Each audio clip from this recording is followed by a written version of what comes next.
간호사를 꿈꾸던 22살 여대생 정 씨는 1년 전 서울의 한 유명 성형외과에서 안면 윤곽 수술을 받았습니다. 그런데 수술 중 갑자기 얼굴이 붓고 열이 치솟아 병원으로 옮겨졌지만 불과 9시간 만에 숨지고 맙니다.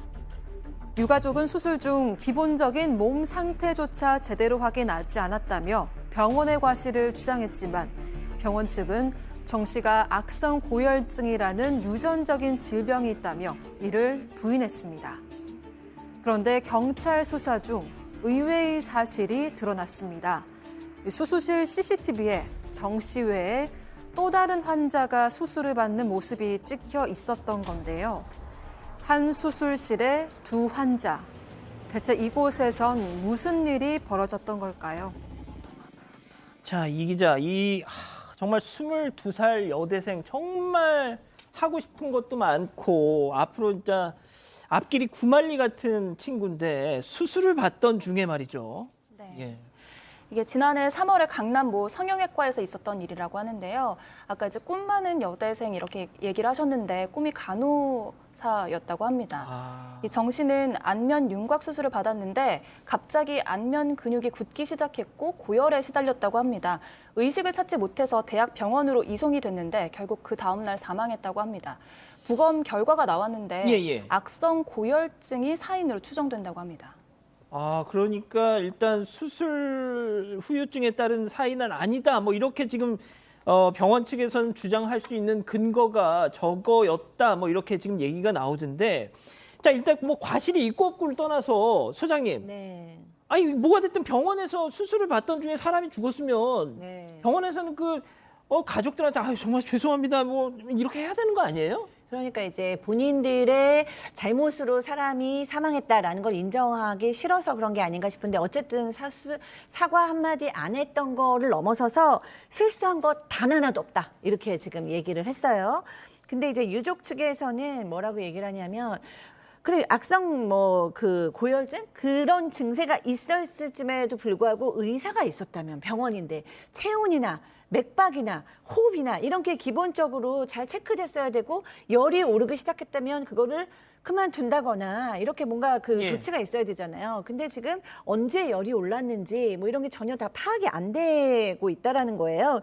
그래서 이 어머니께서는 나중에 가가지고는 의사가 얘기하기는 수술이 다 끝난 다음에 얼굴에서 약간 열감이 느껴졌다. 그래서 체온계를 갖다 댔다라고 얘기했다고 하는데 이런 건 말도 안 된다. 사과 한마디도 없었다. 굉장히 분개하고 계십니다. 그렇군요. 자, 그런데 이 경찰 수사 과정에서 새로운 사실 하나가 밝혀졌다고 합니다. 사건 체크포인트 짚어보죠. 커튼 사이에 두고입니다. 자, 이 MBC 단독 보도였는데요. 이 보도를 저도 봤는데 이 CCTV 영상이 공개가 된 겁니다. 자, 근데 그 영상을 봤더니 수술을 받고 있는 환자 한 명이 있습니다. 자, 그런데 그 환자 옆에 커튼을 이렇게 싹 걷어내니까 그 옆에 병상이 하나가 더 있고 환자가 한 명이 더 있었던 거예요. 팀장님 이게 뭐예요? 그렇습니다. 경찰에서 3시간 동안에 촬영된 CCTV를 공개해서 확인했는데 보니까 그 마취과 의사가 그 수술실에는 수술대 하나만 있어야 되는데 수술대 하나 있고 옆에 커튼을 친 옆에 다른 사람이 또 수술대가 있었던 거예요. 다른 분은 이제 코수술을 받았던 건데, 그러니까 한 사람이 이쪽 코수술하는 데 왔다 갔다 하고 또 아까 안면 윤곽수술하는 분 왔다 갔다 하면서 8번씩이나 왔다 갔다 했다는 거예요. 그러니까 그 마취과 의사가 한 사람만 해도 참 문제가 되는 거거든요. 왜냐하면 집도의가 있어야 되거든요. 근데 그렇지 않고 그분이 왔다 갔다 하면서 8번이나 하면서 두 사람을 했기 때문에 이게 좀 문제가 됐던 거고, 나중에서 늦게 발견해가지고 기도에 이렇게 회복을 했지만 안 됐던 거예요. 그러니까 이 병원 자체가 한 사람이 수술해야 될 거를 두 사람씩 했다. 이게 문제가 됐던 거죠. 아니, 변호사님, 무슨 공장에서 무슨 부품 조립하는 것도 아니고 이게 의료법상 이게 가능한 거예요? 일단은 우리가 수술 영화 요새 드라마 많이 하니까요. 수술대가 있고 기본적으로 마취의사가 옆에 항상 있습니다. 마취의사가 그냥 재미삼아 있는 게 아니고 생체 징후들을 계속 파악하는 거거든요. 근데 지금 만약에 수술대가 2개고 환자가 2명이면 마취의사가 2가지 일을 계속 해야 되는 거예요. 그렇죠. 그 자체가 안 되는 일입니다. 다만 이런 얘기를 하고 있어요. 이 병원에서는 괜찮다. 우리 두 가지 할 수 있도록 승인을 이미 관할 보건소에 받았다라고 얘기를 하고 있는데 이것도 좀 문제가 됩니다. 왜 문제가 되냐면 이 의료법 시행규칙에 따르면 수술실을 구획을 하라고 하면서 수술실에는 하나의 수술대만 두어야 된다고 지금 바뀌어져 있는 상태거든요. 예. 여기 2018년도 5월 이후입니다. 근데 그 이전에 만약에 두 개였다면 지금 뭐 방법이 없는 건데 이건 사실은 그게 아니고 그 이후에 일어난 일이기 때문에 법 위반의 가능성이 매우 높고요. 그런 부분들을 지금 보건소나 이런 데서는 지적을 하고 있는 자, 그리고 것입니다. 지금 보시는 것처럼 칸막이 벽으로 구획돼야 된다고 했는데 앞서 말씀드린 것처럼 커튼으로 그냥 이렇게 경계를 지어놓고 있었던 상황이었거든요. 자, 그런데 말이죠. 이 CCTV를 봤더니 이 피해자, 이 정 씨 옆에서 수술받고 있던 또 다른 환자 있었다고 했잖아요. 그 수술 부위 봉합을 간호사가 혼자 하고 있었어요. 네, 이 CCTV 영상을 보면 수술 도중에 집도의가 밖으로 나가거든요. 그런데 MBC 보도에 따르면 그 다음에 간호사가 수술 부위를 꿰매는 듯한 모습을 보였다고 합니다. 그러니까 이 기사는 대리수술 의혹을 제기한 거죠. 자, 심지어 말이죠. 어떤 일까지 있었냐면 이 병원에서 일했던 의사, 지금 뭐 관련 기사에는 저도 이제 들어오기 전에 댓글을 봤더니 어느 병원인지 또 많은 분들이 알고 계시더라고요. 이 강남역 부근에. 자, 그런데 이 병원에서 일했던 의사가 이 병원은 이렇습니다 하면서 실태를 폭로했는데 팀장님 비일비재했다는 거예요.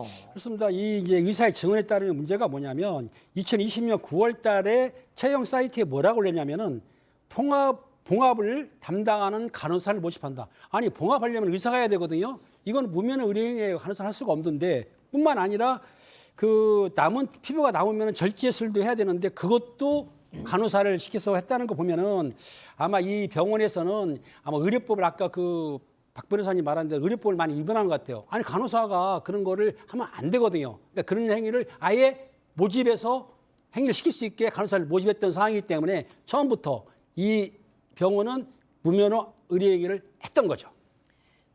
그 이 병원이 말이죠. 그 홍보를 하는 그 광고 같은 걸 보면 12년 무사고 이게 아주 되게 핵심 캐치프레이즈였다고 합니다. 카피글이었다고 하는데 세상에 알고 봤더니 이미 예전에도 사망자가 있었다. 뭐 이런 얘기가 있어요. 네, 그렇습니다.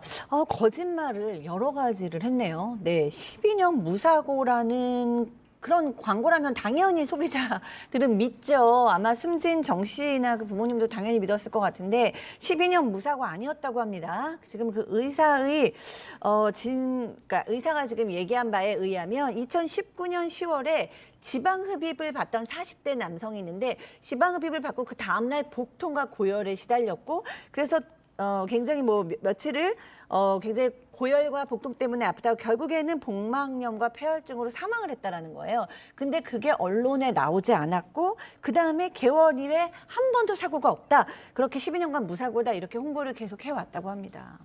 자, 가장 중요한 건 이 피해자 숨진 정 씨에 대한 그 병원 측의 과실 여부를 따져보는 것일 텐데 일단 뭐 자세한 거는 더 좀 연구를 해봐야 되겠지만 유전적인 요인이 있든 없든 그러니까 의료법을 준수하면서 정말 마취과 의사든 누구든 이렇게 계속 어떤 상황 변화를 예의주시하면서 수술실을 지켰더라면 네.